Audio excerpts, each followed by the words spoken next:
कल हमने बात की थी कि प्रोकैरियोटिक सेल जो है बच्चे वो सेल होते हैं जिनमें न्यूक्लियस जो है वो प्रिमिटिव रहेगा। Pro means primitive, karyotic term जो है कैरियन से लिया गया है।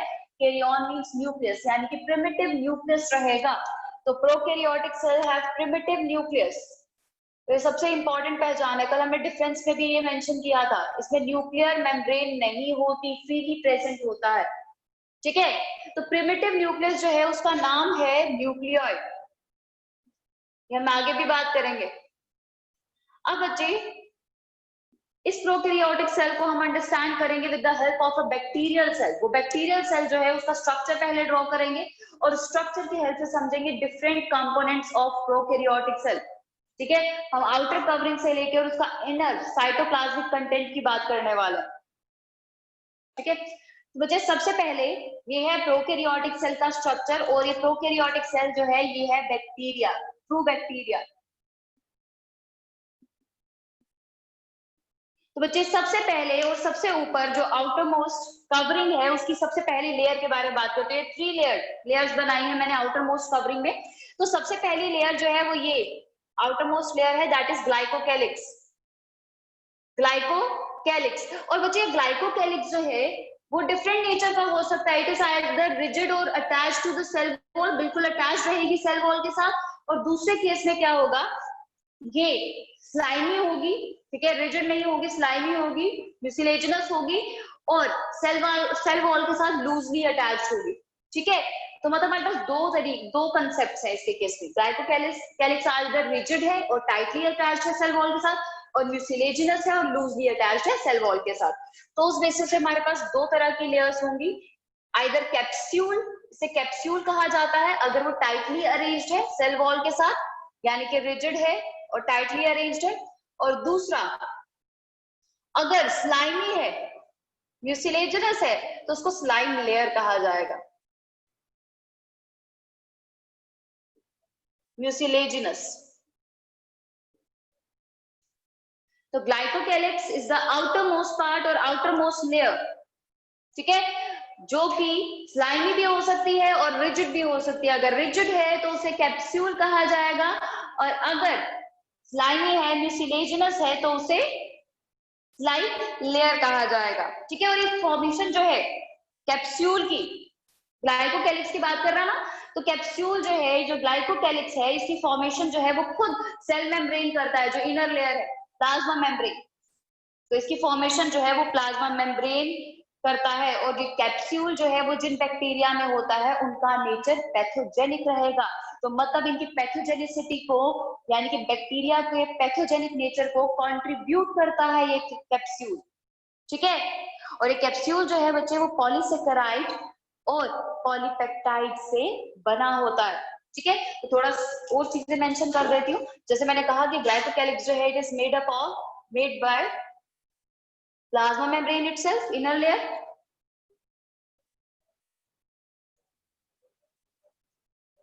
सेल मेम्ब्रेन, और उसके बाद सेकंड फैक्टर क्या है, ये जो है वो पैथोजेनिसिटी को कंट्रीब्यूट करता है। पैथोजेनिसिटी को कंट्रीब्यूट करता है मतलब ये हेल्प करता है हमारे इम्यून सिस्टम से बैक्टीरिया को बचाने के लिए। कि बैक्टीरिया को ये लेयर जो है ये इसकी कवरिंग बना के हमारे इम्यून सेल्स, हमारे व्हाइट ब्लड सेल्स की एक्टिविटी से इसको बचाता है। और बैक्टीरिया जो है इस व्हाइट ब्लड सेल्स से बचाने के बाद उसको कॉलोनी बनाने में हेल्प करता है, एक जगह अकोमुलेट होने में हेल्प करता है, ताकि उस पर्टिकुलर रीजन में कोई इंफेक्शन कॉज कर सके। तो कैप्सूल का रोल है पैथोजेनिसिटी कॉज करना, डब्ल्यूबीसी से बचाना और कॉलोनी फॉर्मेशन में हेल्प करना, right. And it is made up of polysaccharide. Polysaccharide वो होते हैं जिन्हें हम कॉम्प्लेक्स शुगर्स कहते हैं। ठीक है, और पॉलीपेप्टाइड्स यानी कि प्रोटीन्स। तो प्रोटीन और पॉलीसेकेराइड से बनी होती है ग्लाइकोकैलिक्स।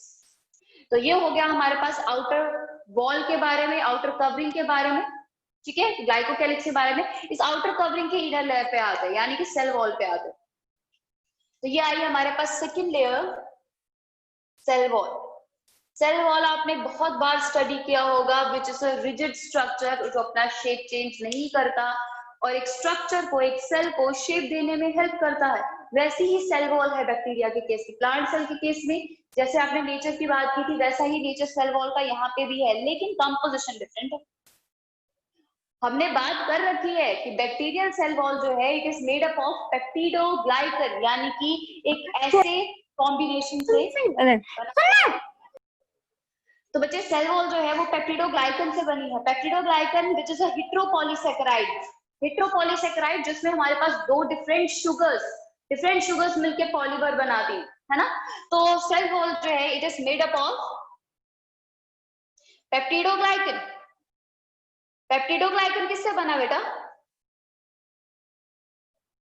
पेप्टिडोग्लाइकन इज अ हेटेरोपॉलीसैकेराइड, हेटेरोपॉलीसैकेराइड है जो दो डिफरेंट शुगर से मिलकर बना है। तो बच्चे it's N acetyl glucosamine and N acetyl न्यूरेमिक acid, जिसको आप नैग और नैम से डिनोट करते हो। तो it is made up of NAG plus NAM, N acetyl glucosamine और एन एसिटाइल न्यूरेमिक एसिड। और बच्चे इनके सेल वॉल में डिफरेंट तरह के अमीनो एसिड्स भी होते हैं, एल-एलानिन, डी-एलानिन, ठीक है, L-lysine, D-glutamic acid.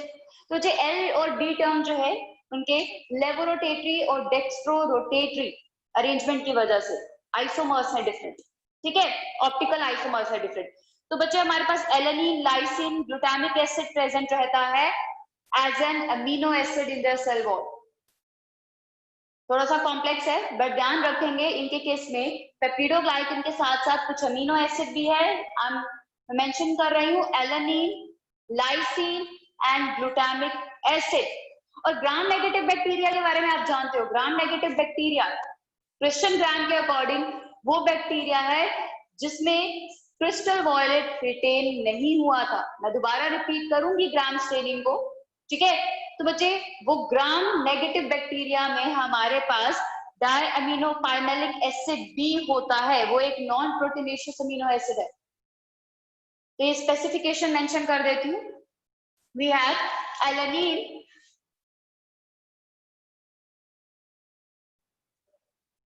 Lysine and glutamic acid. Glutamic acid को ग्लूटामेट भी कहते हैं, ठीक है। और एलानिन, लाइसिन और ग्लूटामिक एसिड है। और ग्राम नेगेटिव बैक्टीरिया में वी हैव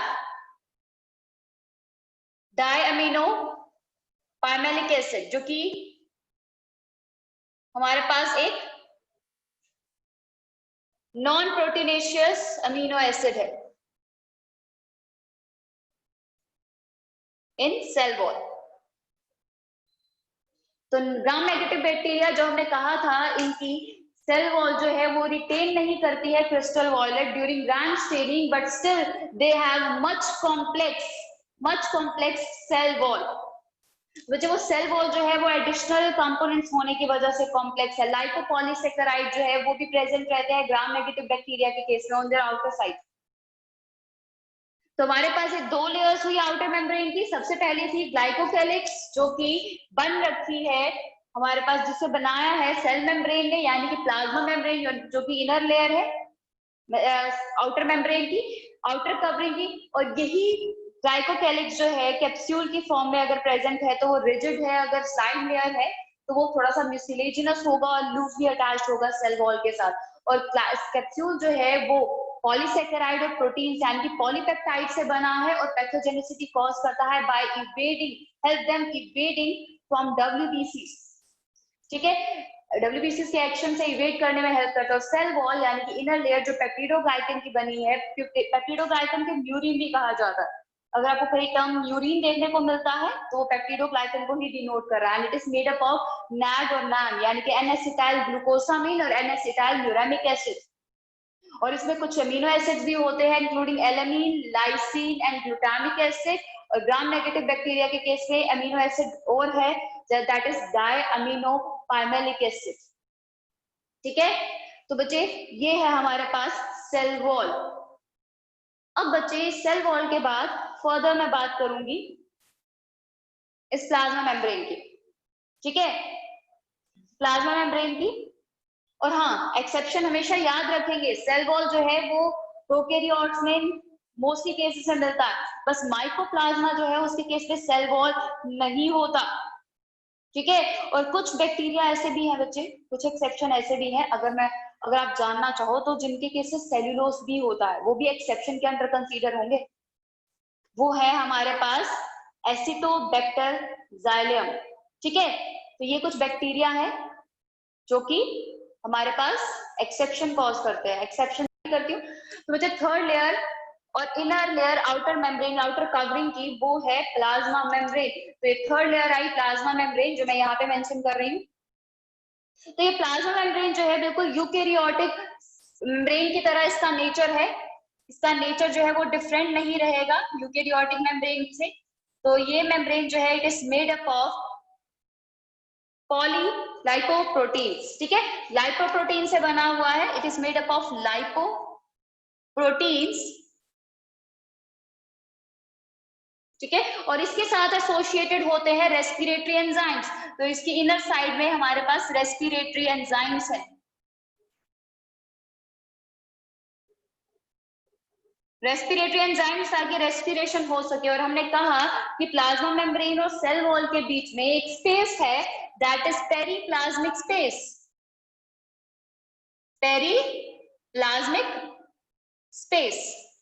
ये पेरीप्लाज्मिक स्पेस जो है वो सेल वॉल और सेल मेम्ब्रेन के बीच में रहती है, जो कि काम करती है बिल्कुल यूकेरियोटिक लाइसोसोम की तरह। यूकेरियोटिक ऑर्गेनेल है लाइसोसोम, जहां पे डाइजेशन होता है, तो की तरह काम करते। तो इस पेरीप्लाज्मिक स्पेस में हमारे पास होती है डाइजेशन, तो डाइजेशन ऑफ कॉम्प्लेक्स सबस्ट्रेट,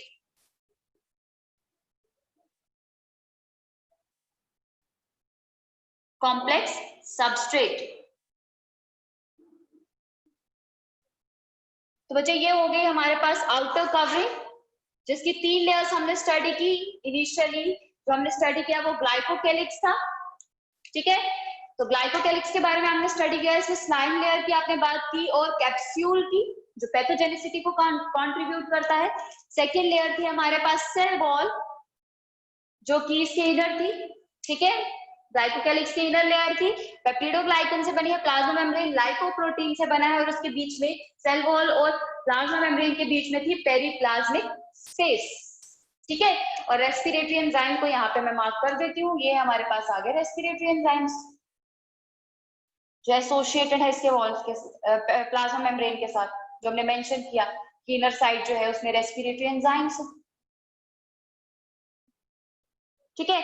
अब बच्चे प्लाज्मा मेम्ब्रेन की एक एक्सटेंशन की बात करते हैं, इन्वेजिनेशन की बात कर रहे हैं, जो आप यहाँ पे देख रहे हो। तो ये इन्वेजिनेशन को मिजोजोम कहा जाता है। इसकी डिस्कवरी जो है बच्चे वो एफ जेम्स ने की थी, ठीक है। और बच्चे एफ जेम्स ने एनालाइज किया था कि सेल मेम्ब्रेन में, बैक्टीरिया में इन्वेजिनेशन होती है डिफरेंट प्लेसेस पे, जिसे मिजोजोम कहा जाता है। और ये बिल्कुल माइटोकॉन्ड्रिया की तरह काम करता है, जैसे यूकेरियोटिक माइटोकॉन्ड्रिया है जो रेस्पिरेशन करता है, एनर्जी बनाता है, बिल्कुल मिजोजोम का काम भी वैसा है यहाँ पे। तो ये भी ऑक्सीडेटिव एंजाइम्स कंटेन करता है, जो कि फर्दर फूड को ऑक्सीडाइज करने में हेल्प करेंगे, जैसे कि माइटोकॉन्ड्रिया करता है। तो बिल्कुल ये आ गया हमारे पास मिसोजोम। मिसोजोम हमारे पास कंटेन करता है ऑक्सीडेटिव एंजाइम्स, ऑक्सीडेटिव एंजाइम्स। और ऑक्सीडेटिव एंजाइम्स जो है वो हेल्प करते हैं रेस्पिरेशन में, ठीक है। तो ये हो गया हमारे पास वो मिसोजोम स्ट्रक्चर जो एफ जेम्स ने एनालाइज किया था। इसके डिस्कवरर का नाम लिख देती हूँ, एफ जेम्स,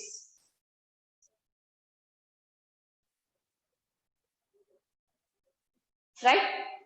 तो ये होगा मिसोजोम।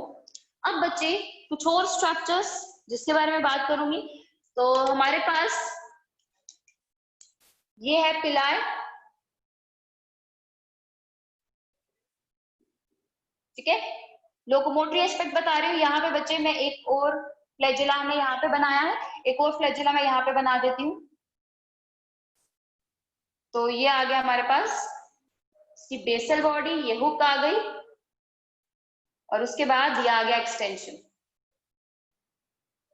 फिलामेंट। ये आया हमारे पास फ्लैजिला। तो flagella is the main locomotory structure in case of bacteria. जरूरी नहीं है कि फ्लैजिला हर किसी के केस में हो, हर एक बैक्टीरिया के केस में। हमारे पास फ्लैजिला कुछ पर्टिकुलर बैक्टीरियाज में ही होता है, ठीक है, सबके केस में नहीं होता। और बच्चे इसके जो फ्लैजिला होता है उसमें 3 मेन पार्ट्स होते हैं। सबसे पहला बेसल बॉडी जो कि प्लाज्मा मेम्ब्रेन में एम्बेडेड रहती है। तो बेसल बॉडी जो है प्लाज्मा मेम्ब्रेन में एम्बेडेड रहेगी। दूसरा पार्ट है इसका हुक, बिल्कुल इसके ऊपर जो सेल वॉल के एडजेसेंट रहेगा। हुक हुक जो है वो एडजेसेंट रहेगा सेल वॉल के। बेसल बॉडी सेल मेम्ब्रेन में एम्बेडेड है और उसके बाद फिलामेंट जो है वो बाहर आ जाता है और बना देता है कंप्लीट फ्लैजिला। तो ये आ गया हमारे पास फिलामेंट, हुक और बेसल बॉडी, ये 3 मिलकर फ्लैजिला बनाते हैं, which is a locomotory structure। ठीक है, तो फ्लैजिला जो है वो लोकोमोटरी स्ट्रक्चर है, लोकोमोशन में हेल्प करेगा।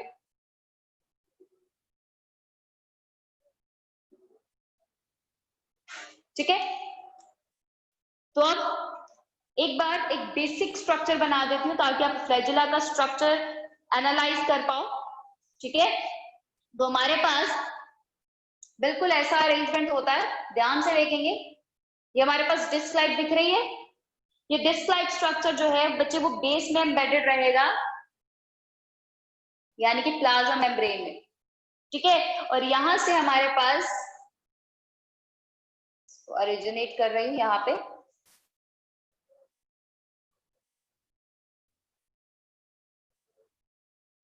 ये स्ट्रक्चर देख रहे हो, हमारे पास ये बेस था जो कि प्लाज्मा मेम्ब्रेन में एम्बेडेड रहने वाला। ठीक है, उसके बाद ये स्ट्रक्चर है, थोड़ा सा सर्कुलर अरेंजमेंट में दिखा रही हूँ, लाइक दिस।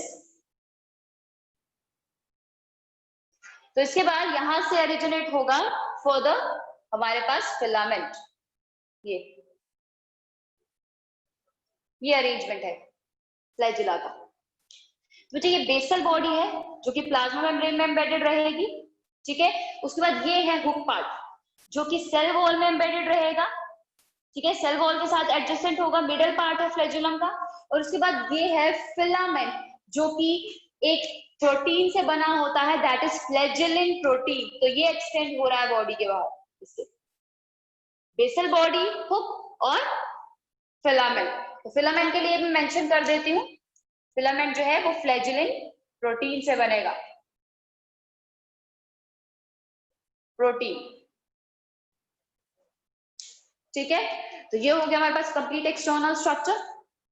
अब बच्चे हमारे पास, ये मैं इरेज कर रही हूँ बच्चे।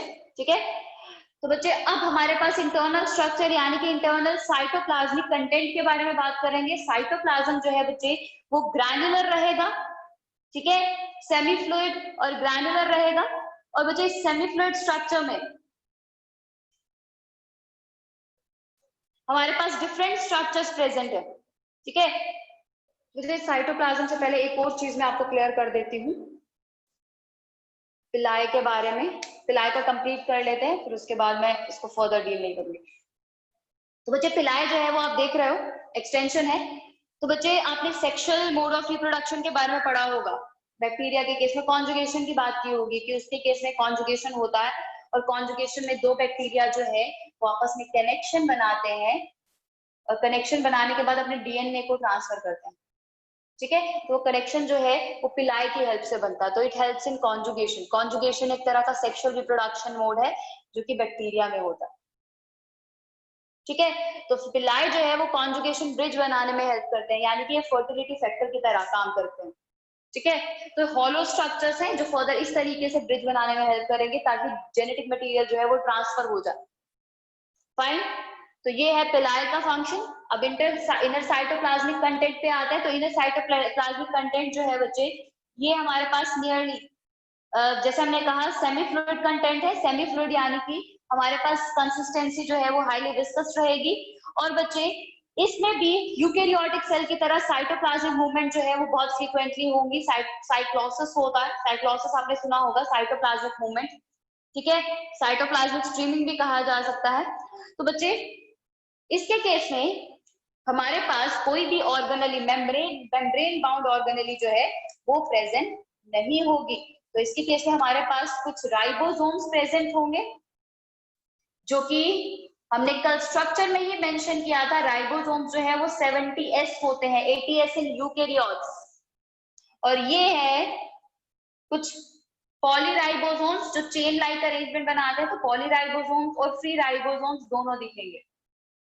आगे पॉलीराइबोसोम्स और यह है राइबोसोम्स जो 70S नेचर के होंगे। ठीक है, उसके बाद ये आया हमारे पास आरएनए यानी कि राइबो न्यूक्लिक एसिड। ठीक है, उसके बाद ये कंपोनेंट आपको दिख रहा है। तो बच्चे ये है हमारे पास लिपिड ग्रैनुल्स, यानी कि हमारे पास स्टोरेज ग्रैनुल्स हैं, ये फूड स्टोर हुआ है।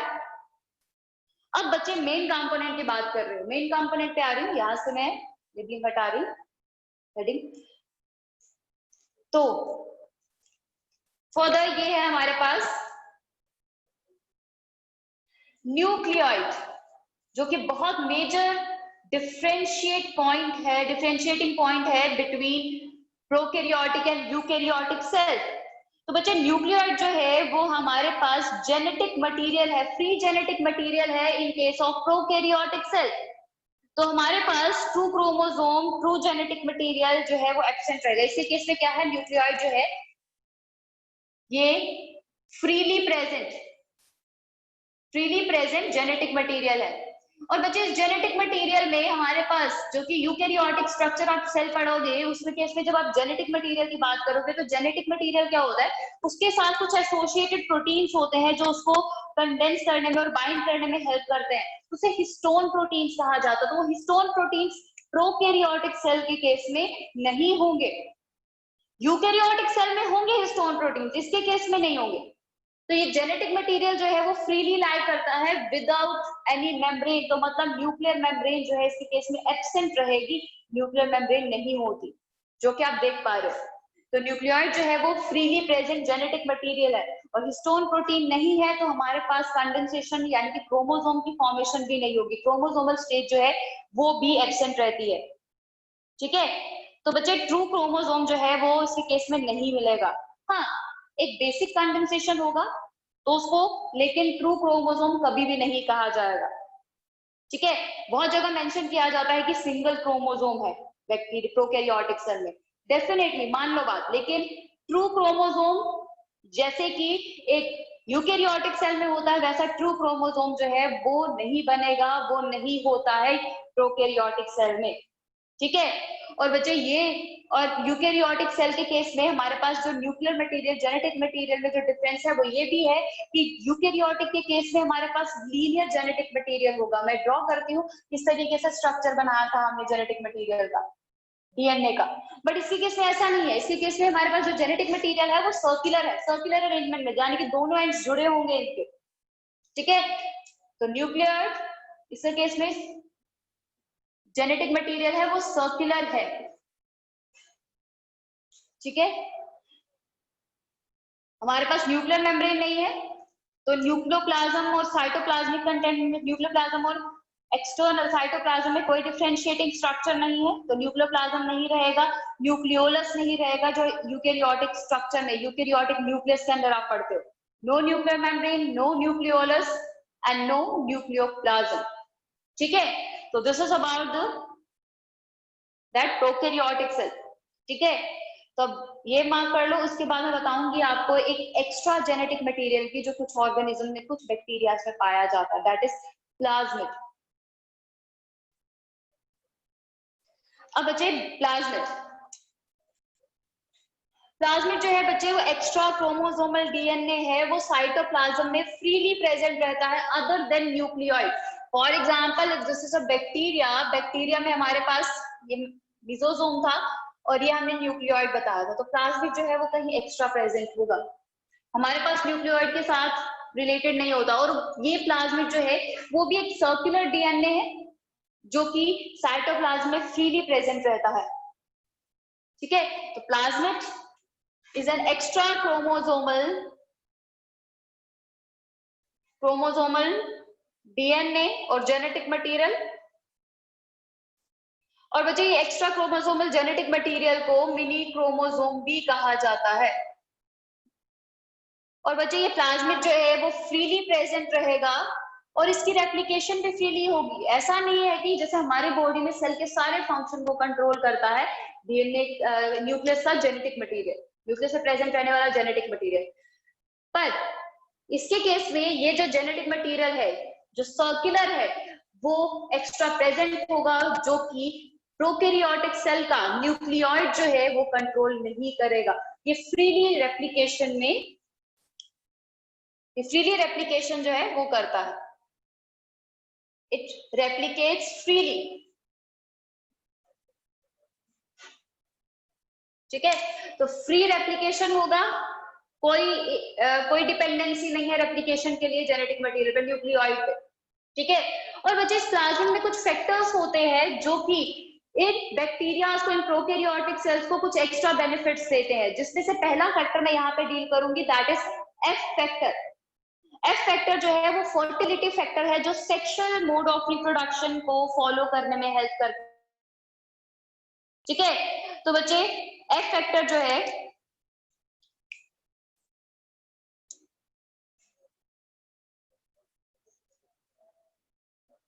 ये है फर्टिलिटी फैक्टर। ठीक है, ये फर्टिलिटी फैक्टर है और ये एफ फैक्टर मैंने जैसे कहा ये सेक्सुअल रिप्रोडक्शन मोड में हेल्प करेगा। अब बच्चे एफ फैक्टर जो है इट्स अ फर्टिलिटी फैक्टर, और ये सब बैक्टीरियाज में नहीं होता। ठीक है, जिस प्लाज्मिड में एफ फैक्टर रहेगा उसे एफ प्लाज्मिड कहा जाता है, और ये एफ प्लाज्मिड जो है बच्चे ये मेन न्यूक्लियोइड है ना उसके साथ अटैच रहेगा। हाँ, रेप्लिकेशन फ्रीली होगी, उसके साथ कांटेक्ट में रहता है। तो बच्चे एफ फैक्टर यानी कि फर्टिलिटी फैक्टर रहेगा। और बच्चे जिनके केस में फर्टिलिटी फैक्टर या एफ फैक्टर प्रेजेंट रहता है उसे मेल डिनोट किया जाता है, और जिसमें एब्सेंट रहता है उसे फीमेल डिनोट किया जाता है। क्योंकि बच्चे जब कॉन्जुगेशन हो रहा है, कॉन्जुगेशन के टाइम पे अगर एफ फैक्टर है तो सेक्स पिलाय जो है वो बनेगा, ब्रिज बनेगा, और अल्टीमेटली ट्रांसफर होगा जेनेटिक मटेरियल दूसरे ऑर्गेनिज्म के पास, दूसरे बैक्टीरिया के पास। राइट, अब बच्चे जो फर्स्ट ऑर्गेनिज्म है जिसमें फर्टिलिटी फैक्टर है, जिसने पिलाय बनाया, वो ट्रांसफर कर रहा है यहाँ पे अपना जेनेटिक मटेरियल, यानी कि इसे डिनोट किया जाएगा मेल और इसे डिनोट किया जाएगा फीमेल। तो मतलब जिसमें एफ फैक्टर प्रेजेंट होता है वो डोनर होता है, वो डोनेट करता है अपना genetic material to other bacteria for recombination. और जो फीमेल डिनोट की जाती है यानी कि जिनमें एफ फैक्टर यानी कि एफ प्लाज्मिड जो है वो नहीं होगा, तो वो रेसिपिएंट होता है। ठीक है, तो बच्चे ये है हमारे पास एफ फैक्टर यानी कि फर्टिलिटी फैक्टर का कॉन्सेप्ट, जिसमें हमारे पास जेनेटिक मटेरियल को ट्रांसफर करने के लिए हमें फर्टिलिटी फैक्टर की यानी कि एफ प्लाज्मिड की रिक्वायरमेंट होती है। ठीक है, और जैसे मैंने कहा ये एफ फैक्टर जो है यानी कि एफ प्लाज्मिड जो है वो मेन डीएनए के साथ भी एसोसिएटेड हो सकता है, एसोसिएटेड होता है।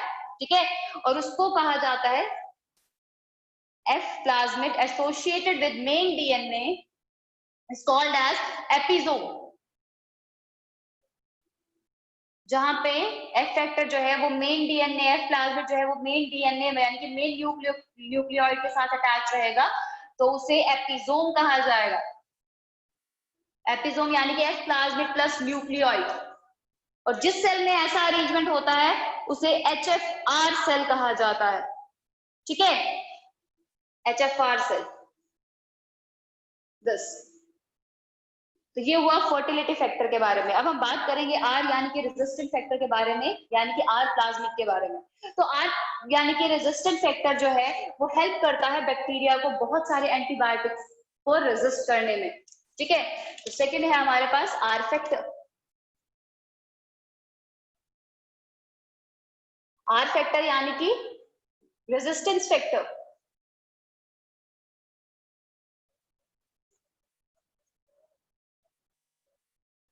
तो ये रेजिस्टेंस फैक्टर हेल्प करता है प्रोवाइड करने में resistance against some antibiotics. provides resistance against some antibiotics. लेकिन बच्चे एंटीबायोटिक्स को रेजिस्ट करने में हेल्प कर रहे हैं, लेकिन कुछ ऑर्गेनिज्म एंटीबायोटिक्स बनाते भी तो हैं। वो एंटीबायोटिक्स जो किसी और बैक्टीरिया के अगेंस्ट यूज हो सकता है, ठीक है। तो उसके लिए हमारे पास एक डिफरेंट फैक्टर होना जरूरी है एंटीबायोटिक बनाने के लिए, डिफेंस मैकेनिज्म के लिए, खुद को सपोर्ट करने के लिए। तो बच्चे उस फैक्टर को जो कि एंटीबायोटिक्स बनाने में हेल्प करता है उसे कॉलीजेनिक फैक्टर कहा जाता है, यानी कि कॉल फैक्टर, ठीक है। तो कॉलीजेनिक फैक्टर जो है वो कुछ पर्टिकुलर एंटीबायोटिक इफेक्ट देने में हेल्प करता है, ठीक है, दूसरे माइक्रोब से। खुद के लिए वो फेवरेबल ही काम करेगा डेफिनेटली, तो दूसरे माइक्रोब्स के लिए जो है वो एंटीबायोटिक बनाने में हेल्प करता है। तो कॉल फैक्टर यानी कि कॉलीजेनिक factor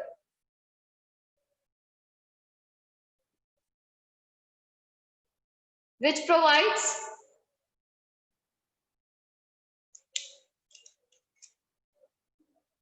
which has antibiotic effect on other microbes। तो बच्चे इस तरीके से हमारे पास डिफरेंट फैक्टर्स हैं जो कि प्लाज्मा में प्रेजेंट हो सकते हैं, फर्टिलिटी फैक्टर, रेजिस्टेंट फैक्टर और कॉलीजेनिक फैक्टर। फर्टिलिटी फैक्टर हमारे पास रिप्रोडक्टिव एस्पेक्ट्स में हेल्प करता है, जिसमें से कई केसेस में हमारे पास एफ प्लाज्मिड जो है वो मेन न्यूक्लियोइड के साथ जुड़ा होगा जिसे एपिसोम कहा जाता है, और जिसमें एपिसोम होता है उन सेल्स को एचएफआर सेल्स कहा जाएगा। और एफ फैक्टर जिसमें प्रेजेंट है उसे मेल डिनोट किया जाता है, यानी कि वो डोनर ऑर्गेनिज्म, डोनर बैक्टीरिया है, और जिसमें प्रेजेंट होता है उसे फीमेल डिनोट किया जाता है, यानी कि रेसिपिएंट बैक्टीरिया। आर फैक्टर यानी कि रेजिस्टेंट फैक्टर जो है वो डिफरेंट एंटीबायोटिक से बचाने में हेल्प करता है, और कॉलीजेनिक फैक्टर जो है वो जो है वो एक एंटीबायोटिक लाइक सिक्रीशंस करता है जो दूसरे माइक्रोब्स को इफेक्ट करेगा। This is all about plasmid जो आपको स्टडी करना है, विच is a circular DNA molecule जो कि एक्स्ट्रा क्रोमोसोमल है, न्यूक्लियोइड के अलावा साइटोप्लाज्म में प्रेजेंट रहता है, और ये एक्स्ट्रा क्रोमोसोमल डीएनए जो है वो फ्रीली रेप्लिकेट करता है इंडिपेंडेंट ऑफ न्यूक्लियोइड, राइट।